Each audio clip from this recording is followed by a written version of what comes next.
two, 1, 2, 3, 4.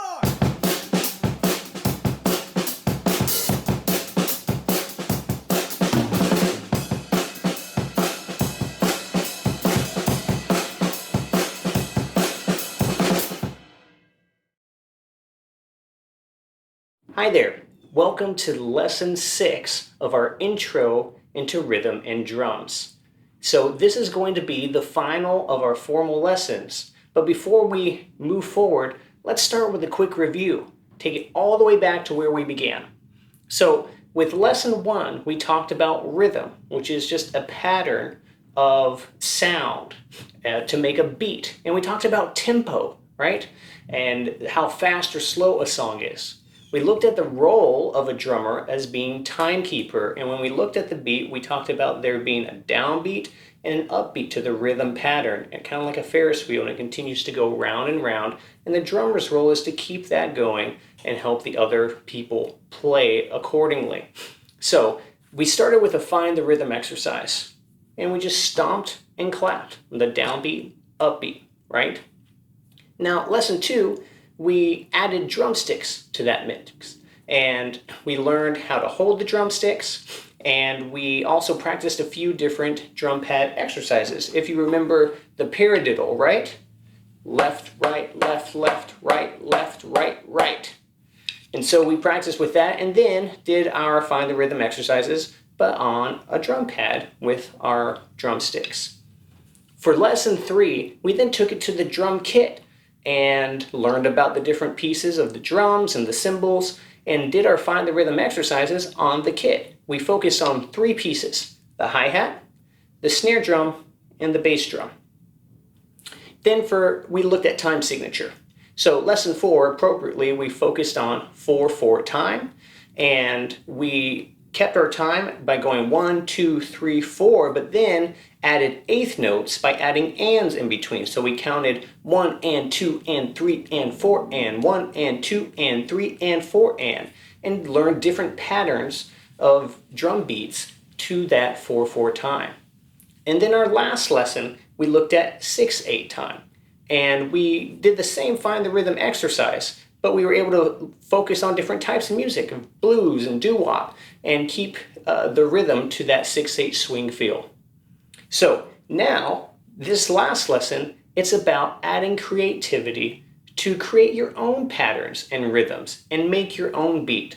So let's look at a few ways that you can do just that. Okay, so before we begin and add some creative ideas, I want to start with a few fundamentals about what you should do as you're approaching a song and are trying to come up with the right beat to express in the rhythm. So here's just 3 basic things. You can choose some different ideas. Different drummers have different ideas, but here are 3 I want you to keep in mind. First, find a good timekeeper. Traditionally, drummers will use the right hand to set the time. So whether it's on the hi-hat or the cymbals or even the rim of the drum, find something to set the time for you. You don't want to lose track that your main role is that of a timekeeper, and that's your purpose. So make sure to find something to set the time. Number 2 is make sure you can identify the downbeat and the upbeat. You can always add more, but you need to go back to the fundamental downbeat and upbeat. That's your true north. So make sure you identify that. And then number 3 is to add something that fits the song. You're going to be listening to the song with your ears, and only you can hear the song the way you do. So if you hear something that an emphasis maybe on the melody or something that another musician is doing that you want to point to or play off of, do that. Do something that's unique to that song, something that serves the song, something that serves the other musicians. And only you can do that in your own special way. So again, find a timekeeper, right? Something that'll keep you grounded. Identify the downbeat and the upbeat of the rhythm that you're playing, and then add something that fits. So keep those fundamentals in mind as you listen and play along with songs, as you come up and write your own songs. Keep those fundamentals in mind. What we're going to do is we're going to look at 4 different creative ideas that you can try to come up with your own rhythm patterns. So let's look at those 4 ideas now. Okay, so let's look at 4 different ideas that you can try to create your own beat or rhythm. The first one is this: take away something. A lot of times we think about just adding something on, but taking something away can change the beat as well. I'm going to show you a 4/4 drum beat using eighth notes on the hi-hat and just doing the bass drum on the downbeats and the snare on the upbeats. It sounds like this.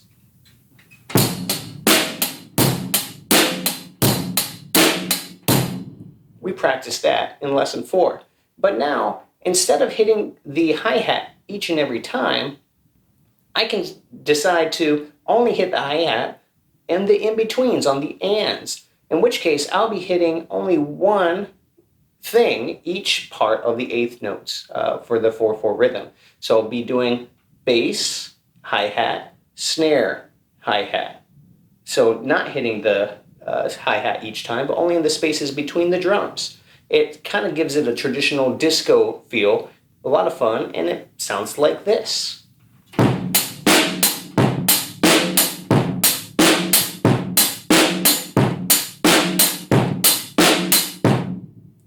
Different sound, right? So just taking something away can mix up the beat a little bit. So that's creative idea number 1.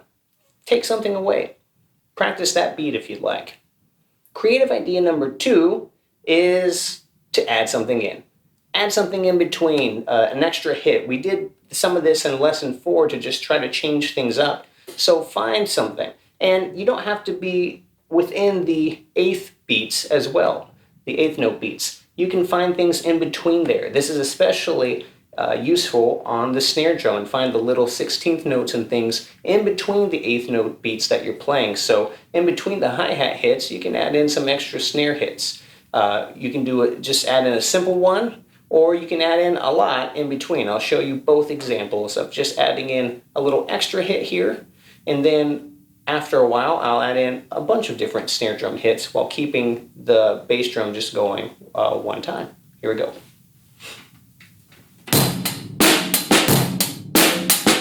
Here's the extra hit. All right, now I'll add in a lot more.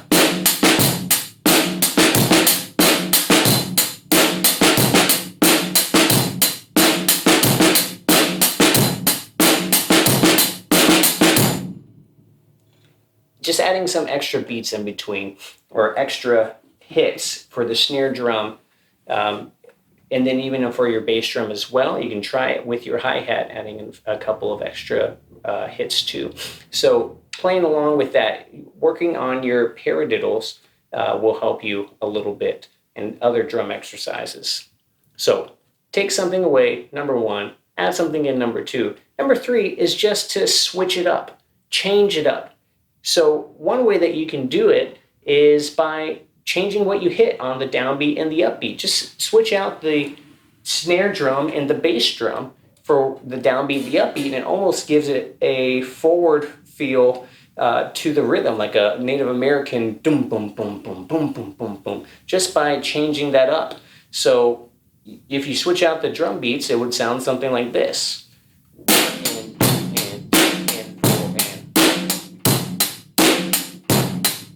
Just a different kind of a feel. Or you may decide, maybe I'll just hit the snare on every quarter note, the 1, 2, 3, 4, and just keep the bass drum on the 1s and the 3s. It would sound like this.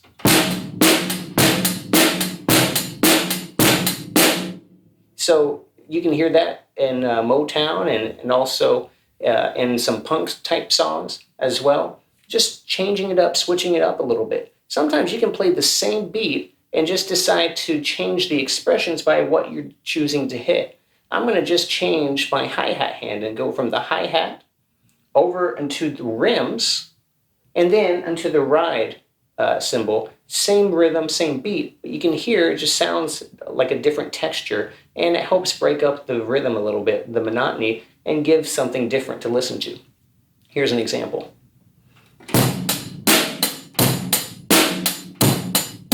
Switch it up.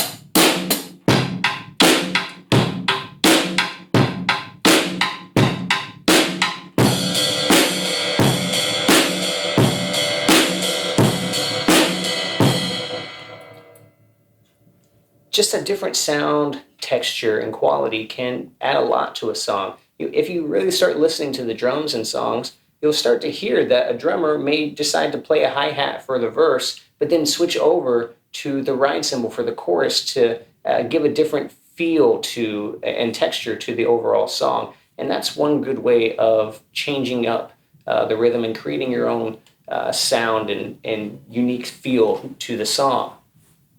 So the last of the ideas is to add in a flourish, to break up the rhythm pattern by doing something expressive. This is where the drum fill comes into play. And practicing your drum exercises like a drum roll or a paradiddle can really help. Oftentimes, you can just do a crash cymbal and that might be sufficient. And a crash cymbal will come on the downbeat or the one, the beginning of that rhythm pattern. And you can hit it with the bass drum to give an extra oomph on there. So to just do that can kind of break things up, and you have a crash cymbal and it would sound like this.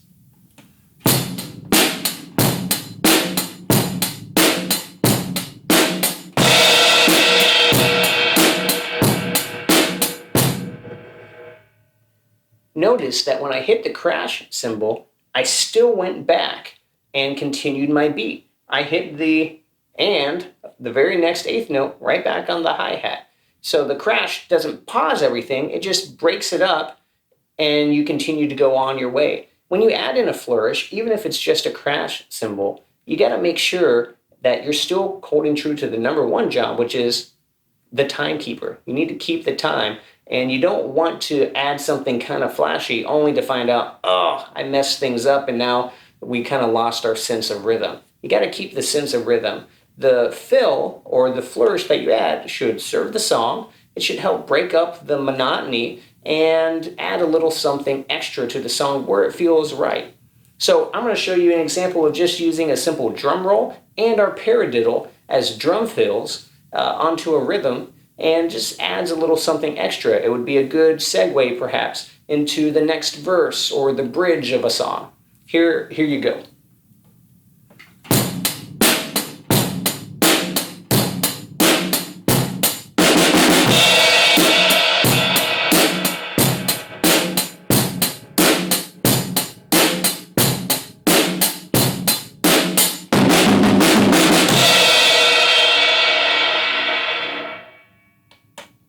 Notice a simple drum roll and the paradiddle really helped break up and could become my drum fills. You can add your own expression. You can decide to hit, pause, syncopate. There's really endless possibilities when it comes to adding a flourish that is uniquely your own and uniquely serves the song.